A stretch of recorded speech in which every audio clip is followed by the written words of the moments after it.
think out of all of them, he was the guy who had the niche. You know, I think the rest of us, in a sense, we had our own different looks. You know, Warrior was like 7'10" or whatever he was. Hunter was like the young guy, and Cobra was the karate guy. But we all followed Wolf, in a sense. I felt as though he was, you know, which he was the main guy. This is a yellow card. No way! We never knew what was going to happen. It depended what kind of mood he was in. One more. And I think we played off each other extremely well, and I think it enhanced the whole show, and I think people look forward to seeing the battles. But one gladiator's name really did take the biscuit, literally. Ken Warwick says to me, McVitie's have just bought out a biscuit called Ace. He went, and there's going to be 15 grand in it for you because they want 15 PAs or whatever, and you're going to be the gladiator that does it. I was a bit like, oh, hang on, I've done all right here, until I had to do my first PA. And I had to dress up in full lycra with a biscuit that said on it Ace, the incredibly thick chocolate biscuit. And I thought, and they were like, how are you exactly affiliated with this then, Ace? And I'm like, I'm the incredibly thick gladiator, I suppose. It was just a bit like, hang on a minute, this name's always cracked up to me. A superhero name alone was not enough to reinforce the Gladiators' characters, and producers stamped the stars' personas on everything from their theme tunes to their signature moves to their costumes. All the gladiators look fantastic in the costume. The costume is an essential part of it. Obviously, they had the symbols on to try and give us our own identities. We had myself with the bow and arrow. It's like 5,000 people or whatever in the audience, and I'm wearing a bikini with a little snake on it. The character and the name and getting into that, it's very theatrical, it's kind of panto in a way, but it's brilliant, it really is, and that's what makes it such a spectacle of a show. The feedback I used to get from the viewers was they loved the ladies' costumes, and some of the ladies used to say they loved the men's as well. Nobody wanted the two-piece outfits because we all wanted to have our, like, porridge and bread at breakfast and not feel like we had to train our abs too much, so it was kind of always a bone of contention to... We all wanted the one-piece. The boys and the male gladiators spend more time getting ready than I would do. I've never known such vanity.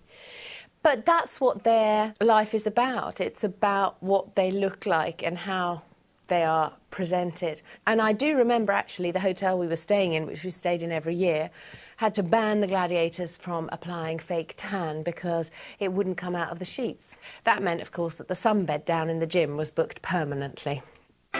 With all that fake tan and body oil, it was little wonder that the costumes themselves needed a helping hand in staying put. Bumstick was a bodybuilding product at the time, for men and women alike. Bumstick for men. I can't believe I'm talking about this. We used to call it, where's the bum glue, where's the bum glue? We all used to, all the girls, be running around just before going out to the show, sort of to stick our costumes down, you see, because we didn't want to be exposed. Zodiac moving in for the kill.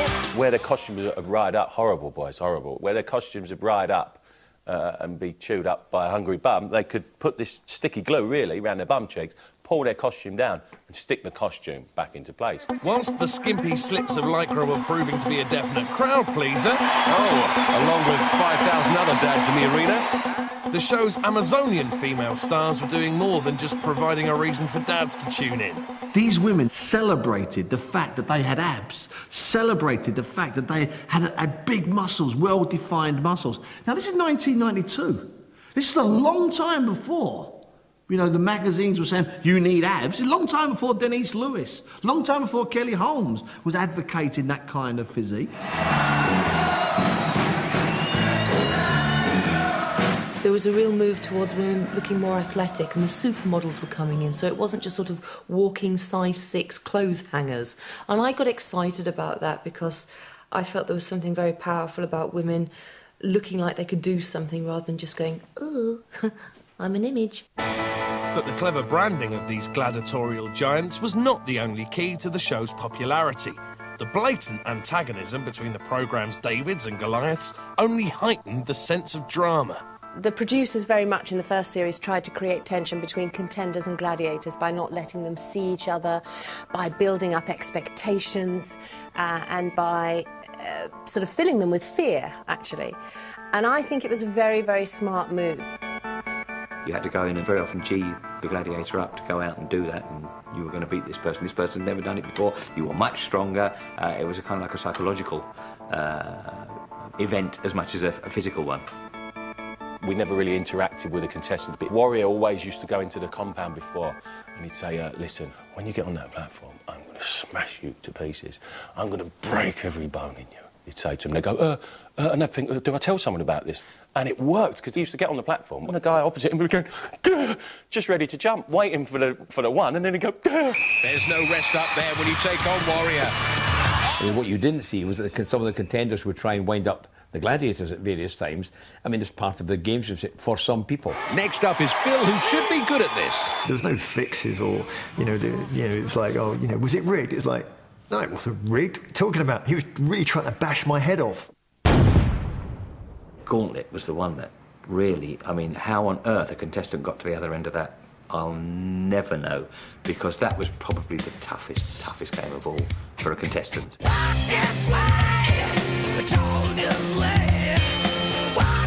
There was one guy who was coming out against us. He was rude to one of the girls. And then the next game up was Gauntlet. And so I think Warrior kind of gathered us around and said, what the deal was. And we were like, OK, he's not coming through. Never. And he actually, he refused to compete. But for those contenders not afraid of a little honest competition, the glory of winning wasn't the only reward. But congratulations, Phil, another winner on the Gladiators. I did very well. I got £5,000, which I put down on a deposit on a house at the time. But I didn't get the car, I didn't get the Jeep. That happened the following year. Bad luck, Phil. He's quite right. It was only in season 3 that the £5,000 first prize was sweetened even further by the addition of an exotic holiday and a brand new 4x4. The Jeep's first winner was an unusually named woman who would go down in Gladiators history. Eunice, you will go on my first whistle. Eunice was so amazing because she really captured what Gladiators was about, which was ordinary people in an extraordinary state of fitness and with tremendous spirit. Not to mention a peculiar name, of course, which made it more striking. You knew who they were shouting for when they were shouting for her. Eunice fans delirious there. The audience would scream and there'd be boos from that side, from your opposite contender, and then that side everyone was cheering, and it was just amazing. I mean, I'm a Liverpool fan through and through. To me, when I did Gladiators, it was like Stevie Gerrard scoring a goal against Man United. But with the titles of male and female series champions in their sights, Eunice and her fellow finalists weren't going to be content with just winning any Jeep. Me and Paul Field was in the final, and we always had this argument saying we both wanted the red Jeep if we was going to win. And I was like, well, the girls always did their eliminator first. So I said to him, if I win, I'll do something where everyone will know the red Jeep's mine. Eunice Hutter from Liverpool, 1994 Gladiator champion. And Ulrika was like, you won. She had the mic in my face, and I couldn't believe it. You've just become our female champion of Gladiators 1994. And then I was like, oh, the red Jeep. I've got to make sure I claim the red Jeep. So I sprinted all the way up the arena and dove on the bonnet of the red Jeep and kissed it. And Paul even said there's nothing he can do. She can't believe it. So we ended up with the black one, I ended up with the red one. I tried to get insured for it, and I couldn't because it was a soft top, and I lived in Liverpool. The insurance, I couldn't pay it. The car was worth more than the house I was living in at the time.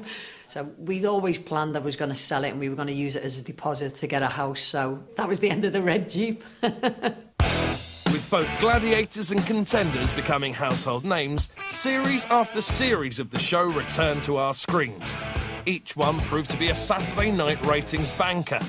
Crucial to the show's ongoing success were iconic games like Hang Tough, Duel and Gauntlet. To keep the show feeling fresh, the producers also introduced new events to capture the public's attention. But this giant playground came with a hefty price tag. When I came up with Pendulum, which was a great event, but highly technical, LWT bosses told me that if it didn't work, my job was on the line, because it cost £80,000, and it turned out to be one of the best events we had, thank goodness.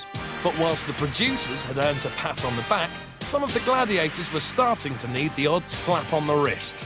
keeping the Gladiators under control started out quite easily because they were making a television show and then they suddenly were becoming famous. But as time went on and they got a bit older and they'd made a bit of money and now everybody loved them like everybody else, the egos got a bit full of themselves.